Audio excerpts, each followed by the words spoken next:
সবাই highly educated person আছে, আপনারা সবাই বুঝতে পারেন সেটা যে দলই হোক তার ভালো মন্দ কোন দিকটা আছে সেটা বিবেচনা করে কিন্তু আপনারা চিন্তা করেন, কার জন্য চিন্তা করেন, আপনার ভবিষ্যৎ প্রজন্মের জন্য চিন্তা করেন। যেমন ভবিষ্যৎ প্রজন্মকে আমি কী দিয়ে যাবো, কার হাতে তুলে দিয়ে যাবো সেটা চিন্তা করি, তো আপনার বিচার বিবেচনা করি কিন্তু আপনারা একটা আপনাদের মতামতটা দেন। সেই হিসাবে আমি মনে করি আপনারা আমার প্রতি সেই বিশ্বাস আস্থা রাখতে পারেন, কারণ আমার বাবা যে সততা, যে আদর্শ নিয়ে সারা জীবন কাজ করে গিয়েছে, 111 এসেছে, তখনও কিন্তু আমার বাবাকে কেউ ছুতে পারে। ক্যাপ্টেনরা মেজররা এসে খাতাপত্র অফিসে আসতো, খাতা খালি বই, মানে যত হিসাবের বই সমস্ত কিছু খুলে খুলে চেক করে দেখতে কোথাও কিছু মন্নু সাহেবের কিছু পাওয়া যায় কিনা, কিন্তু আল্লাহর রহমতে একটা কিছু পায় না। আমার বাবা বলে আমার পশমের হাত দেওয়ার সুযোগ তারা পায় না। সেই ক্ষেত্রে সেটাকে আপনাকে বলি যে আপনারা আমার প্রতি সে বিশ্বাস রাখবেন, সেভাবে আমরা কাজ করবো। আমরা আপনাদের নিয়ে কাজ করতে চাই, এখানে আমরা কেউ একা কিছু জেলা বলেন এলাকা বলেন, তার যদি উন্নয়ন করতে হয় সবার সম্মিলিত প্রচেষ্টায় সম্ভব। একটা টিম ওয়ার্ক লাগে, একা কেউ কিচ্ছু করতে পারে না। একটা শক্তিশালী টিম ওয়ার্ক দিয়ে আমরা কিন্তু আমাদের লক্ষ্যে পৌঁছাতে পারবো। কালকে যখন আমার এখানে অনেক ইয়াং যুব যারা আছে, তরুণ যারা আছে, তার ছেলেরা আমার এখানে বাসায় এসেছে, অনেক প্রায় 50-60 জন, সব ঢাকা ইউনিভার্সিটি, নটরডেম কলেজ, বিভিন্ন কলেজ থেকে ওরা আসছে। ওদের কথা শুনে আমার এত ভালো লেগেছে যে ওরা কিন্তু সব মানিকগঞ্জের ছেলে পেলে, অন্য কোনো বাইরের না, বিভিন্ন ইউনিভার্সিটি থেকে ওরা আসছে না, কলেজ থেকে আসছে। ওরা শুধু বলছে যে আপা আমরা একটা সুন্দর মানিকগঞ্জ দেখতে চাই, আমরা একটা সুস্থ মানিকগঞ্জ। আমি ওদের বললাম যে তোমাদের কথাটা শুনে আমার খুব ভালো লেগেছে। আমি চিন্তা করছিলাম আমি তো সারা জীবন থাকবো না, বা বাচ্চা থাকা অবস্থাতে আবার কর্মক্ষমতাও থাকবে না, কিন্তু এক সময় তো আমারই দায়িত্বটা তো কারো হাতে দিয়ে যাবে। তোমাদের দেখে আজকে আমি আশা পাচ্ছি যে আমি মানিকগঞ্জের দায়িত্ব তোমাদের হাতে তুলে দিতে পারবো, যাতে ভালো একটা পরিবেশের মানিকগঞ্জ তৈরি করতে পারবো।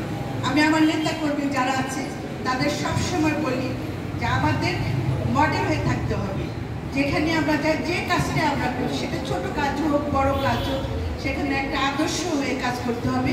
অন্যান্য ডিস্ট্রিক্ট থেকে যেন তারা দেখে মানিকগঞ্জ মডেল তৈরি করেছে, এই মডেলটা আমরা সর্বক্ষেত্রে তৈরি করতে চাই। আমরা মানুষের পাশে থাকতে চাই।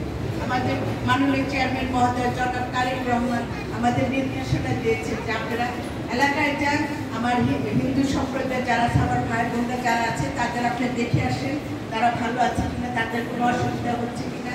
যদি কোনো অসুবিধা হয়ে থাকে আপনি তাদের পাশে দাঁড়াবেন। তার নির্দেশ মতো আজকে আমি আপনাদের পাশে এসেছি যে আপনাদের কোনো অসুবিধা হচ্ছে কিনা, আপনারা ঠিক আছেন তো, আপনাদের ব্যবসা বাণিজ্যে কোনো অসুবিধা হচ্ছে না তো। এইটি আমি শোনার জন্য এসেছি। এই বার্তাটা যেন আমি তাকে পৌঁছাতে পারি যে না, আমার মানিকগঞ্জে যারা আছে হিন্দু সম্প্রদায় তারা ভালো আছে, সুস্থ আছে এবং তারা নির্বিঘ্নে আছে, এবং তারা আমাদের যে এলাকার লোকজন আছে তাদের প্রতি তারা সন্তুষ্ট আছে। তারপর আমি বলবো, যদি আপনাদের কখনো কেউ যদি কোনো আঘাত করে থাকে বা কোনো বিশৃঙ্খলার সৃষ্টি করে, আপনারা সরাসরি আমাদের সেটা জানাবেন এবং আপনারা ভিডিও ফুটেজ রাখার চেষ্টা করবেন। কারণ আমি যদি শনাক্ত করতে না পারি তাহলে আমি শাস্তি দিতে পারবো। আমার যদি গর্বে বলা হয় যে অমুক আসছিল, আমার পক্ষে কিছু করা সম্ভব না। এর জন্য একটা ভিডিও ক্যামেরা থেকে সতর্ক পাওয়া যায়, কে কোথায় দেশের বাইরে চলে যায় সেটাও আমরা পাই। সেই ক্ষেত্রে যদি কেউ আক্রমণ করতে আসে তার ভিডিও ফুটেজ অবশ্যই আপনারা কোনোভাবে কালেক্ট করার চেষ্টা করবেন। আর চাঁদাবাজি যদি কেউ, আরেকটা কথা, চাঁদাবাজি যদি কেউ করতে আসে সেটাও আপনি ধরে রাখবেন, একদম বাইরে রাখবেন। চাঁদাবাজি করতে যদি সেটা যদি ট্রলে হোক, সেটা যদি ট্রাক আটকায় হোক, সেটা যদি আপনার দোকানের মধ্যে হোক, সব ধরে বাইরে রাখবেন। আসলে তো 4 জন দিতে হবে, 4 জন, আপনার তো 10 জন, সে 4 জনের 10 জন 10 জনের 4 জন আটকে রাখবেন। তাই আটকে তারপর আমাদের খবর দিবেন যে আমরা বাইরে রাখছি, আশা না করবো। এই জন্য কারো আমার নেতা কর্মী যারা আছে তাদেরও বারবার বলা আছে এই চাঁদাবাজির মধ্যে প্রদেশ করতে পারবেন না।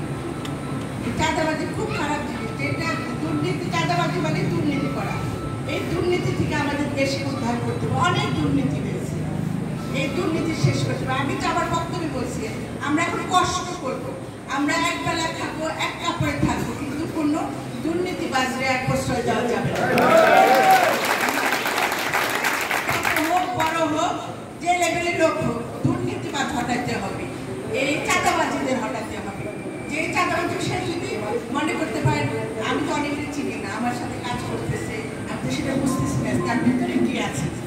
আপনারা ওইটা ভয় পাবেন না যে আমার লোক চাঁদাবাজি করতে আসছে, আবার মনে হয় বলা যাবে না, এটা কোনো সময় ভয় পাবেন না। আমি ওপেন আজকে আপনাদের বলে যাচ্ছি, সে যদি আমার নিজের আত্মীয় হয়, সে যদি চাঁদাবাজি করতে আসে আপনার কাছে, আপনি আমার সরাসরি বলবেন।